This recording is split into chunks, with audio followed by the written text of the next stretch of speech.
السلام علیکم. وہ معزز تھے زمانے میں مسلمان ہو کر اور ہم خار ہوئے تارک قرآن ہو کر.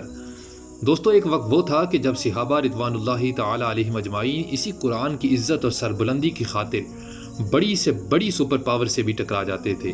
لیکن آج مسلمانوں کی قسم پرسی کا عالم یہ ہے کہ کفار دندناتا ہوا پھر رہا ہے. اسے جب موقع ملتا ہے تو وہ کبھی ہمارے نبی آخر الزماں کی شان میں گستاخی کرتا ہے تو کبھی اس قرآن پاک کی بے حرمتی کرتا ہے.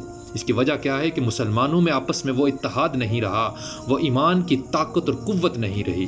لیکن وہ یہ نہیں جانتا کہ اس قرآن کی حفاظت کا ذمہ خود اللہ نے لیا ہے. اللہ فرماتا ہے اِنَّا نَحْنُ نَزَّلْنَا الذِّكْرَ وَإِنَّا لَهُ لَحَافِظُونَ. بے شک ہم نے ہی اس ذکر کو نازل کیا ہے اور ہم ہی اس کی حفاظت کرنے والے ہیں. سویڈن میں گورنمنٹ کی اجازت کے ساتھ ایک شخص نے سیکیورٹی کے اندر رہتے ہوئے قرآن کریم کی بے حرمتی کی ہے.